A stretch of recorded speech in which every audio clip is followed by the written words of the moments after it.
Hello everyone and welcome to this episode of Ignition Time. I'm going to talk to you about the future of American prosperity.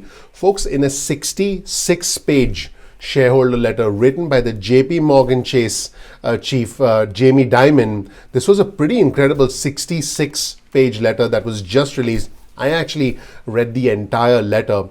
There are some clear indications about what lies ahead for the future of the United States economy and what this means to you. I'm going to actually give you the key points of this letter and help you understand what lies ahead, because the unique thing about the Ignition Time channel is we cover matters that are important to the country, the economy, and by extension, your money. Folks, you're not going to get this sort of information elsewhere. So I encourage you to click subscribe and enable notifications so you get instant alerts from our channel going forward. Let's just jump right in. Let's start with this article on your screen from the New York Post. A Marriott Hotels experimenter pilot is using automated kiosks to check-in desks. Let's take a look at this picture.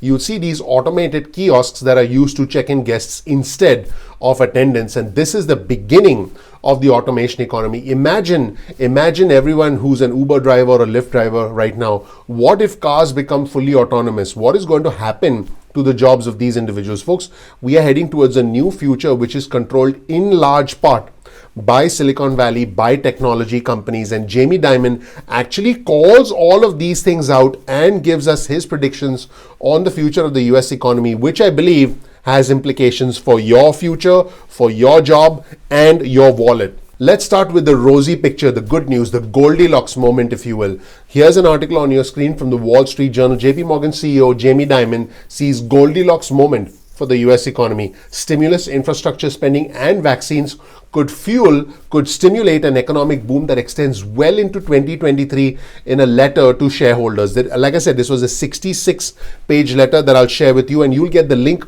to all of our resources, including this letter, in the description section below. This is another thing that makes our channel unique. You'll get links to all of our resources. I don't just expect you to believe what I'm telling you. I want you to do the research for yourself. I want you to be able to access those resources. I have a lot of respect and a lot of faith in our community, which is why we always include links in the description section of every video. This was a very wide-ranging letter, everyone. Let's show you another headline on your screen from CNBC. How remote work will change JPMorgan for better or for worse. And he said he expects no more than 10% of JPMorgan employees to work permanently from home. In other words, he expects people to come back into the office. He did say that remote work, which is facilitated by Zoom and GoToMeeting and all these tools where individuals work from home, is indeed here to stay. But he did express some concerns about remote work. He did express some concerns about the future of the US economy, because he feels individuals are not going to be as productive working remotely as they will working in person. In fact, he's particularly worried about how working from home could negatively impact productivity, could impact morale, could impact the experience that new employees have, decision making, and overall company creativity. Now, since this is a massive 66-page letter, there are going to be different takes on the letter that are emerging from the internet, because Jamie Dimon talked about everything from the future of the US economy. He talked about competition that banks are facing from Amazon, Facebook, Netflix, and Google. And he talked about fintech companies, financial technology companies like PayPal, like Stripe, and all of the new companies that are emerging right now. And he basically said, hey, we meaning the banks, are subject to regulation by the government, but these other companies aren't. Folks, are we going to see a future where we have an Apple bank, an Amazon bank, a Google bank? Anything is possible. He talked about the fact that essentially banks are limited in what they can do, in how they can operate, because again, they are regulated by the government. Here's another article on your screen, this time from CNN. Jamie Dimon sounds the alarm on the future of American prosperity. In fact, here's a letter, the 66-page letter from Jamie Dimon, and this is an incredible letter, folks, and I encourage you, if you have the time, to read it. But if you just want to get the highlights, that's what you come to this channel for. Let's jump to page 46 of this letter, everyone, and this is the phrase that really jumped out at me, these comments. This is what Jamie Dimon writes. Economic growth over the last 2 decades, including the Great Recession of 2008, has been painfully slow, with increasing income inequality and virtually no growth in income at the lower rungs of the economic ladder. Now, folks, you have heard me talk about this. This is a K-shaped recovery. Individuals at the top of the K are doing just fine. individuals in travel, leisure, entertainment, and hospitality have seen their jobs vanish permanently. He also writes, the pandemic, for which our nation was totally unprepared, capped by the horrific murder of George Floyd, which, we have the trial that is ongoing right now, shoved into the spotlight our country's profound inequalities and their devastating effects, inequities that have been there for a long time. Once more, our country suffered, and its least well-off individuals suffered the most. Unfortunately, the tragedies of the past year are only the tip of the iceberg.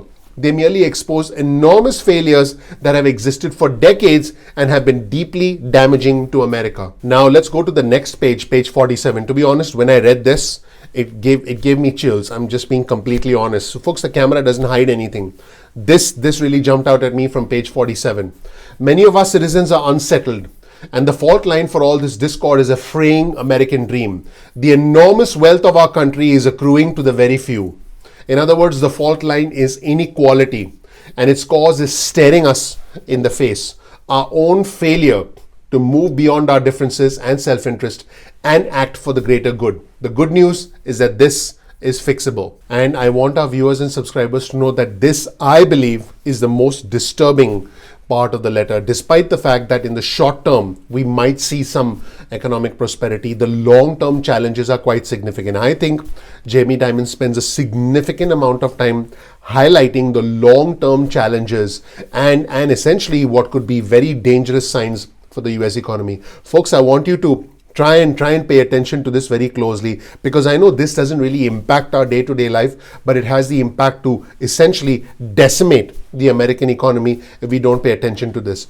Can you guess how many times Jamie Dimon mentioned China in the letter? He mentioned China in the letter 59 times. Yes, you heard that right. The word China was mentioned in the 66-page letter 59 times. And the thing that really jumped out at me was this part on page 46. China's leaders believe that America is in decline. They believe this not only because their country, meaning China's sheer size, will make them the largest economy on the planet by 2030, but also because they believe their long-term thinking and competent, consistent leadership has outshone America's in many ways. The Chinese see an America that is losing ground in technology, infrastructure, and education, a nation torn and crippled by politics, as well as racial and income inequality, and a country unable to coordinate government policies, fiscal, monetary, industrial, regulatory, in any coherent way to accomplish national goals. Unfortunately, recently there is a lot of truth to this. Folks,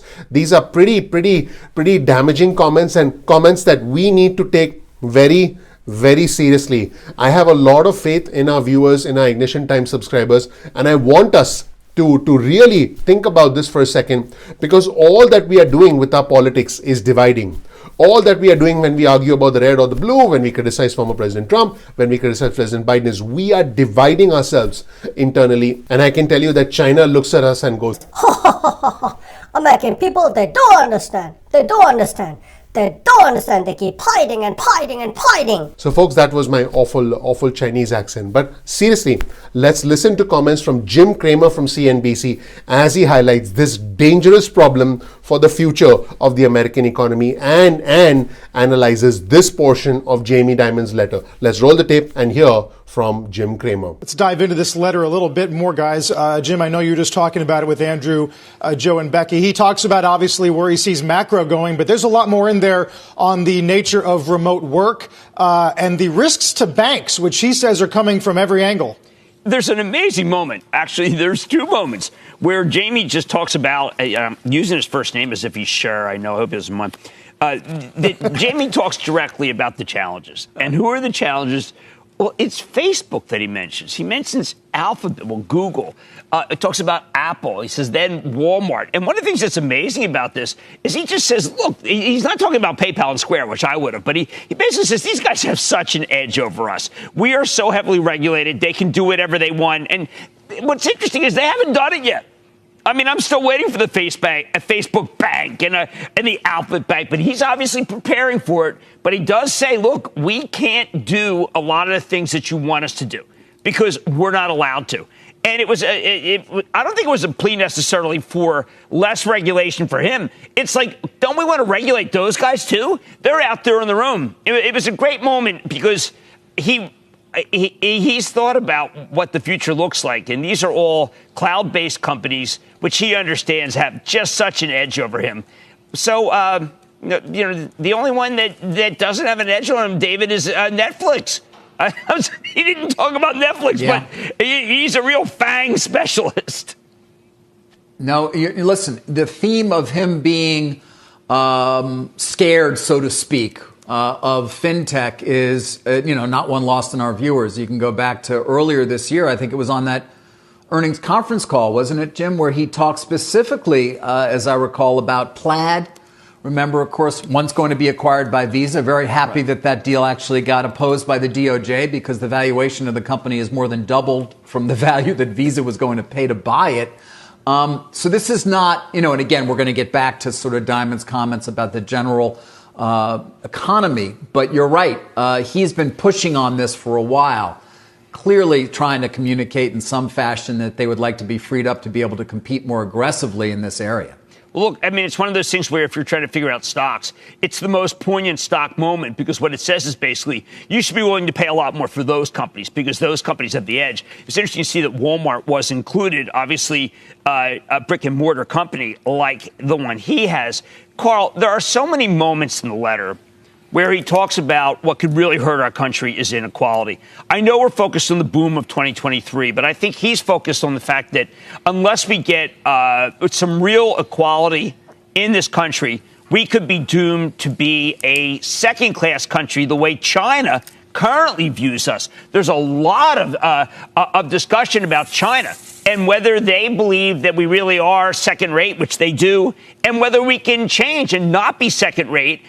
He even goes to the point of, look, we have to go back not to the Constitution, but to the Federalist Papers to understand what it means to have equality in our country. Carl, was a rather remarkable note. This is a banker, and the banker names, I'd say, 5 or 6 things that his clients really want. And what the 17,000 lobbyists want. And it's every one of the things, Carl, that you would just define as being Gordon Gekko. Then, of course, people are saying, oh, well, look, he makes $31 million. OK, he delivered. And in corporate America, if you deliver, you do get paid. But, Carl, I just think he kind of lays it out that just says we're done if we do not make this country equal, including 2 references to George Floyd's murder. Not to what happened to George Floyd, but horrific murder on the eve of what I imagine will be Judgment Day. That's it, everyone. Thank you so much for watching. Let me know what you think about the future of the American economy. Let me know what you think about the risks posed in the 66-page letter by the JPMorgan CEO, Jamie Dimon, and the fact that China was mentioned 59 times in it, and the horrific inequalities that exist in our country, inequalities that we fight over, we argue over, we divide ourselves over, our politicians divide ourselves over, and other countries look at it and go, let them continue doing that. Thank you so much for watching. I appreciate you. Please click the like button. Please subscribe. Please enable notifications. I'm looking forward to seeing you in the next episode of Ignition Time. Let's be united. For me, it's not about the red or the blue. It's about the red, white, and blue. I'm not Democrat. I'm not Republican. I'm American. We are all Americans first, and we can lead the world, and we will lead the world. But we need to do it together. You play a role. I play a role. Let's do this.